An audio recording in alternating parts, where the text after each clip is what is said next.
Nevada's Republican nominee for Senate, Sharron Angle, has avoided all interviews outside the confines of the conservative media until tonight. As we speak, she's being interviewed in Reno by veteran political reporter Jon Ralston on his program Face to Face with Jon Ralston. My intention here tonight is to clear up some of the muddiness that's occurred since the primary. So what we're going to start with is talking about Social Security, because there's been a ton of media and written about and paid media from your opponent. So first, let me show people what you said about Social Security when you're interviewed on KNPR before the election. Whenever I say privatize, I don't mean governmental privatization. I mean actual free market privatization. There is a place where you present your idea and you say, we're going to privatize over a period of years. Help me out there. What is that period of years that you think that we should have? Those are things that are up for grabs. Now, are we going to privatize? That's not up for grabs. The idea of privatizing and getting out of Medicare and Social Security is not up for grabs. So that's what you said before the primary. And then just last Friday on a radio program, here's what you said.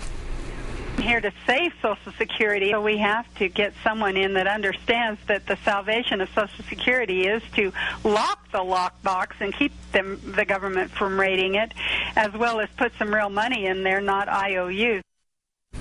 Okay, you have to explain this. It seems like a contradiction to me. You want to phase it out, you want to privatize it, that's the only thing you'll consider, and suddenly you want to save it. That's a contradiction, isn't it? No, I don't think so. You know, we have seniors that are counting on Social Security. They've paid in good faith into a Social Security lockbox, figuring that there would be money there to pay for their retirement as they go forward. And yet we know that that lockbox has actually been raided and pillaged by Harry Reid and his cronies there in Washington, D.C., so that all that is left is IOUs. And so what I want to do... That's not true. There's plenty of money left in Social Security, at least. I just read the report of the trustees. I'm sure you have, too. Until 2037. You want to take it out of the lockbox and throw it into the free market without any government involvement at all. No, I didn't say that. You said no government involvement. The money that's in the lockbox needs to stay in the lockbox for senior citizens, and I have to disagree with you. I think those are IOUs, not cold hard cash that's in that lockbox.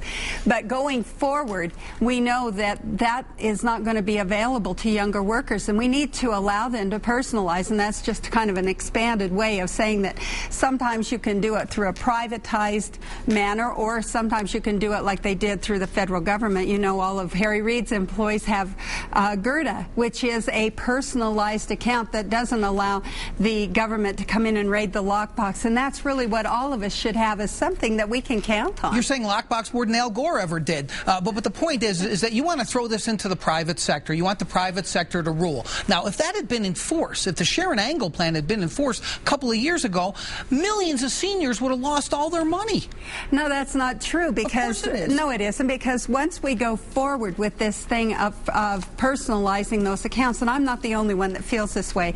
Paul Ryan has his roadmap that he feels this way. Wisconsin that somehow we need to offer to younger employees something that really everyone admits isn't going to be around in 27 years. Let's talk about jobs. Let's clear this up, because you know this has been controversial. It's the biggest event. It's the biggest issue in the campaign, maybe. Here's what you said at a campaign event, and now this is being featured in an ad from the Harry Reid campaign. Take a look at this.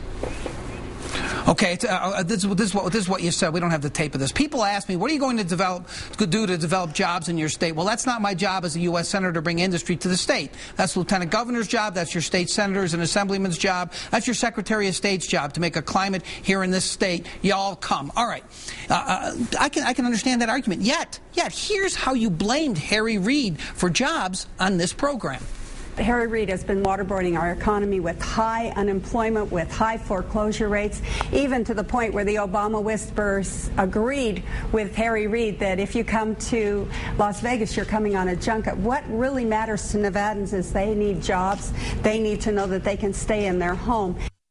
Well, here again, you want to have it both ways. You say it's not the job of a U.S. Senator to create jobs, and then you blame Harry Reid for not creating jobs. Certainly. The job of the U.S. Senator is to create a climate that will be conducive to creating jobs, which means lower taxes and less government regulation. But what Harry Reid has been doing is putting forward those policies that actually put more regulation on business. Obamacare, for one, has put in so many regulations now that they're having to choose, and they're choosing that they cannot provide jobs. So what has happened is he has been the point. Remember that the president can only propose.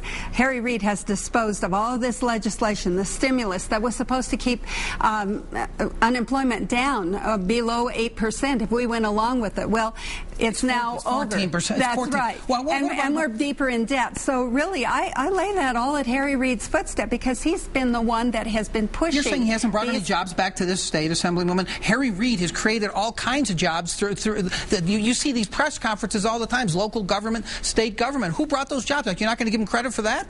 Not much, because government doesn't really create jobs. In a sense, a part-time job is not a job.